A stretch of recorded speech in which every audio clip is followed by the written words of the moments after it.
Hola a todos, saludos. Bueno, continuamos con esta segunda parte del tema de diabetes, que es un tema apasionante. Como les dije, es la medicina interna en una sola enfermedad. Bueno, aquí estamos revisando parte de las guías de este año, el 2023. Vamos a revisar algo de epidemiología, cómo se diagnostica la diabetes, cómo se hace el tamizaje, cómo hará el paciente con diabetes tipo 2. Y en los próximos videos analizaremos esta actualización de mayo 5 de este año, 2023, de la Sociedad Americana de Endocrinología, que sacaron sus pautas que en general varían en muy pocos puntos, como iremos viendo en el transcurso de las charlas. Bueno, un repaso pequeñito. Les recomiendo ver el video anterior porque es clave comprender el problema de la enfermedad.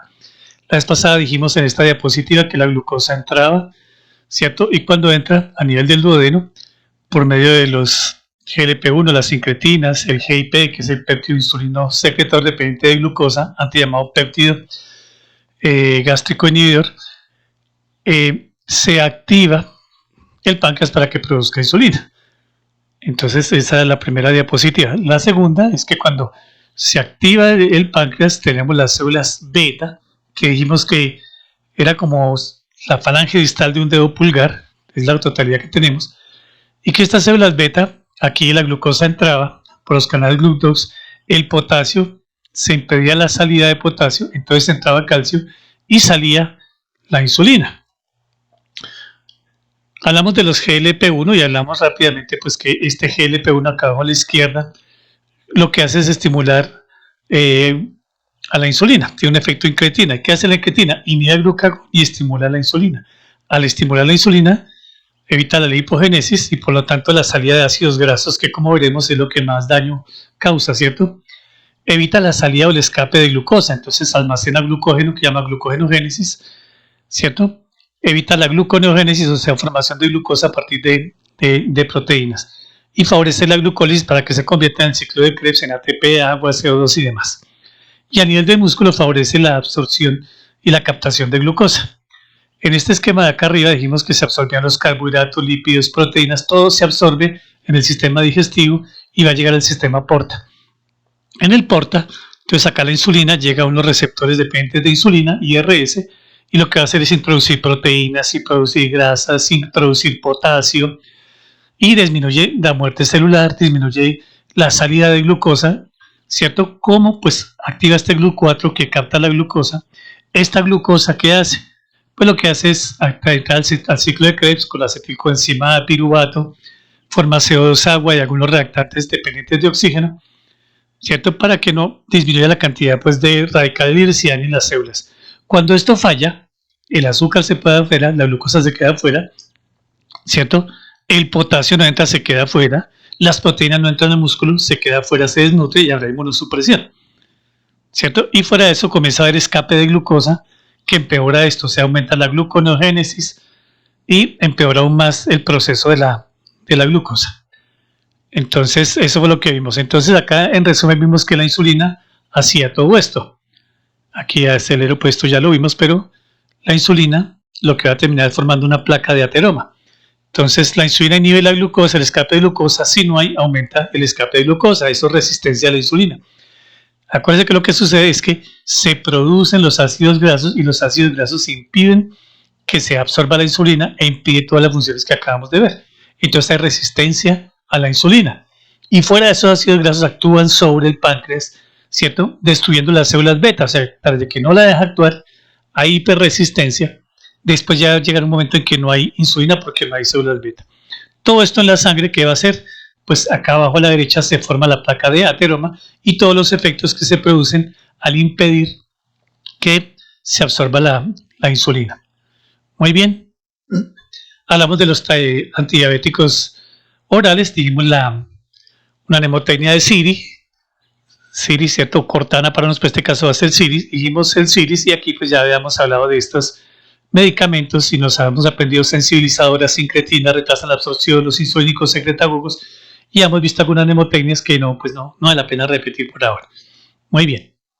En resumen, dijimos que había un octeto ominoso y en este octeto ominoso es donde hay daño o lesiones para causar hiperglicemia. Entonces dijimos que a nivel de la absorción intestinal se puede afectar a nivel de la lipólisis, aumento de la reabsorción de glucosa, disminuye la captación por el músculo, se aumentan las catecolaminas, se aumenta el escape de glucosa, se aumenta el glucagón, disminuye la insulina, todo eso se encarga de la hiperglicemia. Y sobre cada uno de ese octeto ominoso actúan los medicamentos que vamos a ver en un par de sesiones. En un par de sesiones vamos a ver estos medicamentos como metformina, tiazolinedionas, los GLP-1 análogos, los IDPP-4, ¿cierto? Los alfa-glucosidasas, inhibidores de GLT2.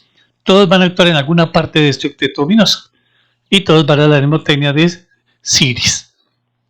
Muy bien. En este mapa básicamente es como para alertar y decir, mire, 51 millones de personas de Estados Unidos tienen diabetes y el 24% en 5 a 10 años. En Colombia y Sudamérica, más o menos 32 millones, 50% en 10 años. En 61 millones por el lado de Europa, 24 millones en el lado de África. Mire que entre más subdesarrollado, se prevé que a 10 años haya más diabéticos. Mira, acá en África, Sudáfrica, 134%. Aquí en las Américas, 50%. Entonces quiere decir que este problema va a empeorar. Y en los países más desarrollados, pues vea 13%. En América, pues va a aumentar un poco, pues por la cantidad de latinoamericanos que hay, ¿cierto? Y de por sí el mismo estadounidense por su obesidad. Muy bien, entonces ya conociendo el problema, es importante estos datos sacados de la Federación Internacional de Diabetes. Visiten su página. Y esto es aterrador, ¿no? 1 de cada 11 adultos vive con diabetes, 1 de cada 3 de estos no sabe que es diabético, imagínense eso. El 50% aumentará en 2045, 32 millones de diabéticos, 410.000 muertes al año, 60-70% de los diabéticos ya diagnosticados y que vemos los médicos no cumplen metas. Y el concepto de inercia médica se está trabajando ya hace como más o menos 10 años y es, oigan, miremos el efecto legado al paciente entre más temprano se controle una vez diagnosticada la enfermedad. Si en 6 meses lo tengo ya controlado, su futuro cardiovascular es mucho mejor que aquellos que se demoran 2 años, 3 años en controlarse. Entonces, eso es muy, muy importante. Bueno, la clasificación pues no cambia. Diabetes tipo 1 autoinmune, está la latente del adulto, la tipo 2, que es la que nos estamos refiriendo, no es autoinmune. Hay resistencia a la insulina, síndrome metabólico y el prediabético. Y el diabetes por otras causas, como cuál es la monogénica, que es la neonatal o en los jóvenes, adultos jóvenes, las endocrinas como la pancreatitis, fibrosis quística, fármacos, los corticoides y la terapia antirretroviral, aquí está mal escrito, pues antirretroviral, el VIH favorecen eso. Y obviamente la gestacional. Entonces nosotros podemos trabajar sobre la tipo 2, ¿cierto? Hay factores que podemos ayudarle al individuo para controlar, que son lo que vamos a ver durante toda esta charla. ¿Cómo diagnostico la diabetes y cuál es el patrón de oro? Entonces, aquí pues la pregunta, el gol estándar utilizado para la diabetes fue, el gol estándar es la prueba que más se acerca a la realidad, ¿cierto? Por ejemplo, si yo tengo un cáncer de seno, la biopsia de seno, cáncer de estómago, la biopsia de estómago que me demuestra el cáncer. Pues la diabetes también tiene un patrón que se acerca mucho. ¿Cuál de estos es? Pues la misma ADA publica por allá, en los años 90 un estudio sobre la tribu Pima, hay otro egipcio y otro en Haynes, y ¿qué muestra? Pues se dan cuenta que los pacientes, a medida que va progresando su glicemia plasmática preprandial y la hemoglobina glucosilada va subiendo, miren acá, aumenta el riesgo de retinopatía. Esto pasó tanto en la tribu Pima, en los egipcios, en N. Haynes, en todos pasó lo mismo y más o menos por 126 cuando ya hay más deterioro. Eso no quiere decir que si tengo entre 6 y 126 no tenga retinopatía, sí. De hecho, cuando a un paciente se le diagnostica diabetes, ya llevamos casi de 2 a 12 años el que tenga resistencia a la insulina y ya tiene lesión microangiopática. Entonces la retinopatía viene desde antes, por eso al prediabético hay que controlarlo. Pero de aquí viene porque las cifras de 126, antes eran 140 y lo llevamos en 126, de acuerdo a estos estudios del patrón de oro. Muy bien. ¿Cuáles son los criterios para diagnosticar diabetes? Bueno, les voy a pasar esto aquí.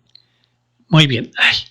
Entonces tenemos la glicemia basal o en ayuno de 8 horas, ¿cierto? El individuo tiene que haber comido bien, 150 gramos por lo menos la semana anterior, su actividad es normal y 8 horas antes estar en ayuno.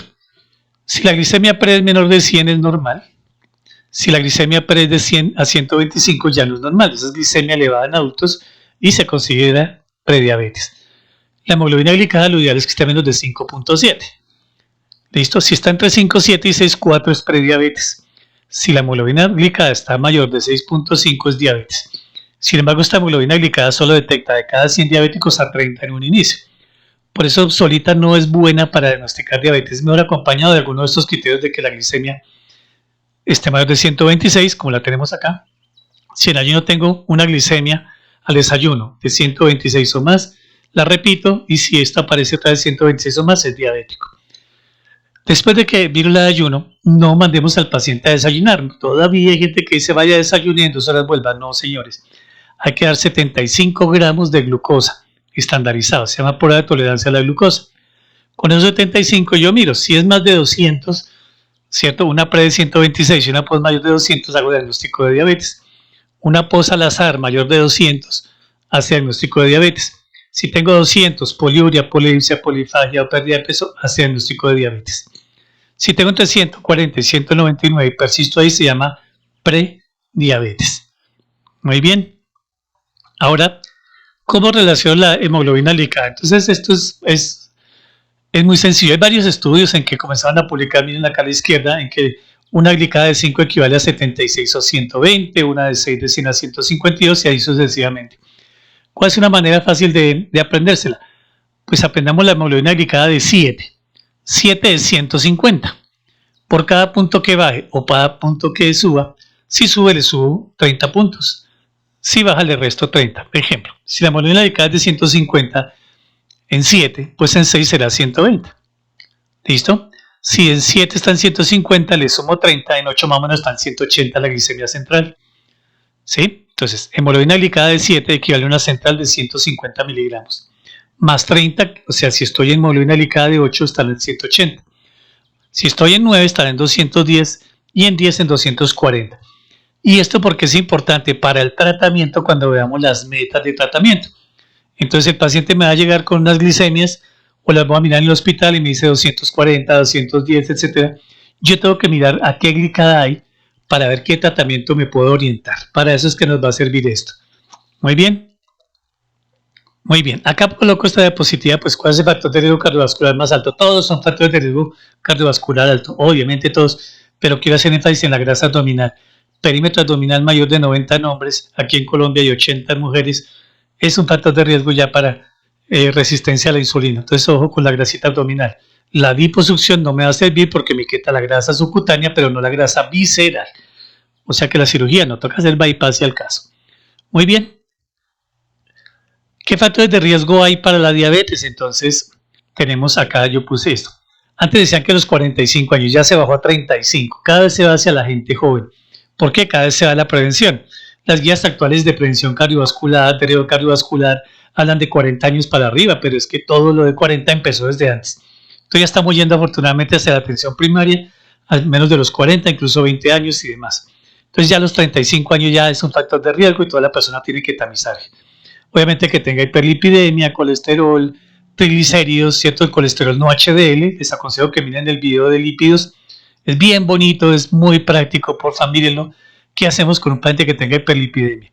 ¿Cuáles son los nuevos parámetros que hay? ¿Para dónde vamos? Ahí está muy bien. La acantosis nigricans, algunas verrugas, paciente que tenga placa de ateromatosis, ya sea un SB o que tenga por un eco placa carotidia, una enfermedad coronaria con clínica o sin clínica, enfermedad renal periférica, falla renal y demás. Si tengo familiar de primer grado, ¿qué es? Papá o mamá. No es la vecina no me aprende la diabetes, ¿cierto? Si tengo ovario poliquístico, entonces familiar de primer grado, mamá, papá, hermanos, es de más riesgo. Ya cuando van abuelitos, tíos, ya el riesgo disminuye. Hay riesgo, sí, pero ya disminuye. Si somos latinos, por Dios, los latinos estamos en un riesgo altísimo, en los afroamericanos. La inactividad física, cero tolerancia a la inactividad física. Caminemos 10 minutos, 20 minutos. El HIV. Entonces, estos factores de riesgo son muy importantes. Entonces, no se los olvide, perímetro abdominal, 35 años, acá el embarazo gemelar, ¿cierto? Y si tengo diabetes gestacional, la hipertensión, el perímetro. Todos estos son factores de riesgo. Entonces, con estos factores de riesgo, para hacer prediabetes o diabetes, hay varias escalas. Entonces, para las Américas o aquí en Colombia, ahí está una escala que se llama la escala Finrix. Esta escala Finrix es muy bonita porque pregunta antecedentes como la edad, si soy hombre, si es mujer, me va a dar un puntaje que es muy fácil que ustedes la miren colocando FINRIX y demás, si hago actividad física, así como frutas, ¿cierto? Si me ha recetado medicamentos, ¿sí? Si la ha detectado alguna vez en niveles de glucosa y demás, y hay una puntuación. Entonces acá 0, 3 o 5 puntos se va mirando. Y de acuerdo a la puntuación está un riesgo. Listo, aquí en Colombia ya el que tenga 12 para arriba se debe tamizar. ¿Por qué? Porque ya tiene un riesgo moderado. Sin embargo, pueden ser menores, pacientes que tengan un puntaje menor y ustedes creen que es de riesgo, pues no perdemos nada tamizándole. Prevenir es mejor que curar.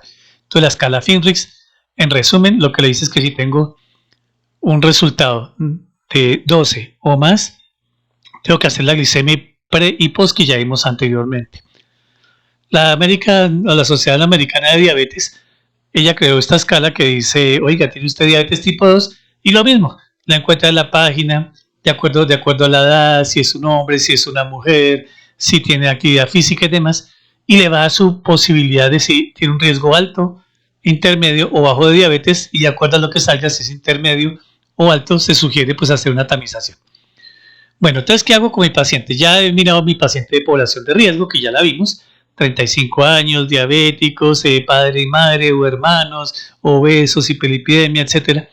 Entonces yo tengo que, con el paciente diabético, hacer un diagnóstico biopsicosocial.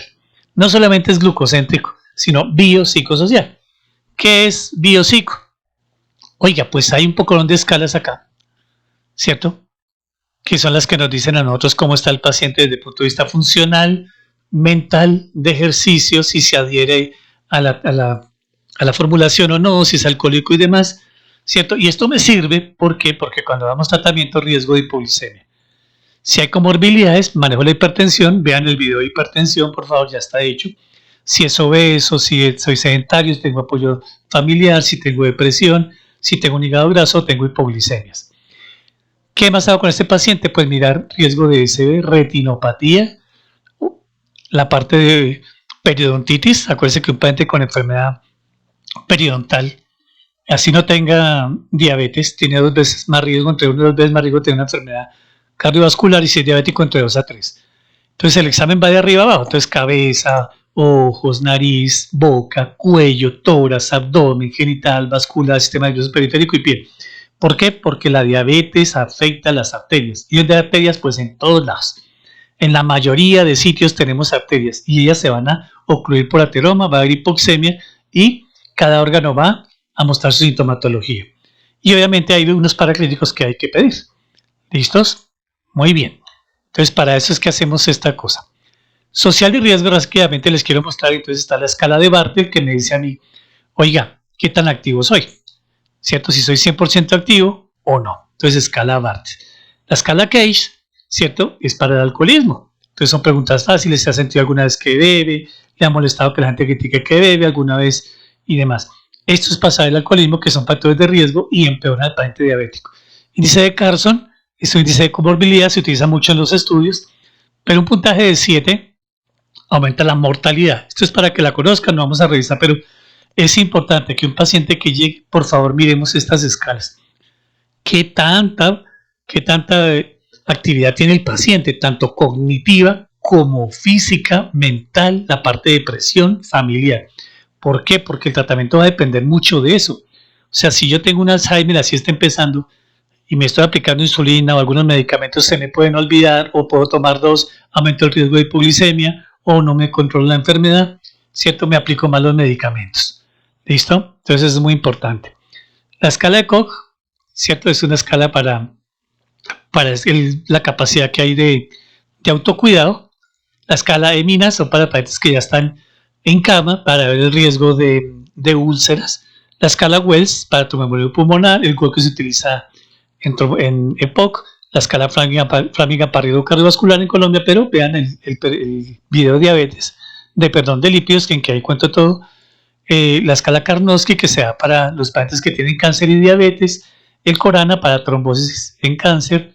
El Spaniman Minimental para ver qué tanta capacidad tiene mi paciente. La fragilidad de Fryer, vea, esto es muy importante, personas adultas que están perdiendo su masa muscular, tienen sarcopenia, disminuye la fuerza de la mano, ¿cierto? Esto es con un aparatico, pero se puede hacer dándole la mano, qué tanto camina, qué velocidad, si está perdiendo peso, actividad física, y aquí vemos la fragilidad. Entonces, si es un paciente frágil, el tratamiento va a ser diferente. El test IPAC, se pueden ver online aquí, este es para ver la actividad que realiza el paciente. Entonces, si ustedes quieren ver su actividad física, metes a esta escala IPAC.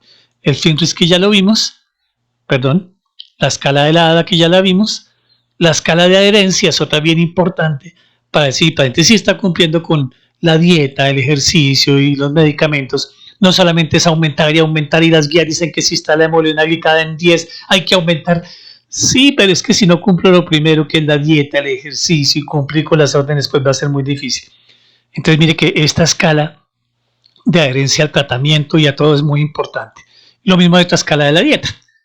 Entonces acá les dejo el cuestionario, bueno, y la dieta, pues, ¿qué más sirve la dieta mediterránea? Entonces, esto fue una pasada rápida, pero espero que si la necesita, pues me escribe, yo se las envío con mucho gusto, o en la descripción del video se las dejo. Bueno, ya miramos a ver.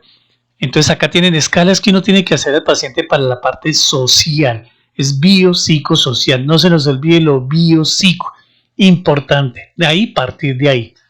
¿Listos? Bueno, muy bien, entonces ya tenemos la parte biopsicosocial. Acuérdense, hipertensión, vean el video. Hipoglicemias, ahora vamos a dedicarle un poco más tarde a eso. Examen físico de arriba a abajo buscando lesión de órgano blanco. Y obviamente los paraclínicos que me van a ayudar a ver esa lesión de órgano blanco, o cómo estoy, entonces la glicemia para cómo estoy, hemoglobina glucosilada, el hemograma, la función renal con boom, creatinina parcial de orina, tasa de filtración, los electrolitos porque tengo una lesión renal, el parcial de orina para buscar microalbuminuria, por eso escribo aquí albuminuria, creatinuria, obviamente el perfil lipídico y TSH, la pesquisa cardiovascular que está muy bien escrita ya en el video de hipertensión, y los pacientes que pueden tener hígado graso, hacer el FIB4. ¿Listos? Acá, pues coloqué el sueño, porque es bien importante que las personas sanas o con diabetes durmamos de 6 a 8 horas. Muy bien. Bueno, entonces creo que hasta aquí veamos esta pequeña revisión de lo que es la diabetes sobre su diagnóstico. En el próximo video, entonces ya vamos a ver, entonces ya vimos lo que es la parte biopsicosocial, una repasadita que no se nos olvide, porque todas las guías nos dicen, pero nadie cómo, ahí están las tablas, espera que le hagamos, y después nos tocará hacer un taller exclusivamente de eso. En el próximo video, pues vamos a ver el examen físico que vamos a buscar en cada una de ellas, y obviamente, como les dije, vamos a ir revisando estas guías. Entonces, bueno, muchas gracias, no es más por hoy, nos vemos en el tercer video. Chao, Candau.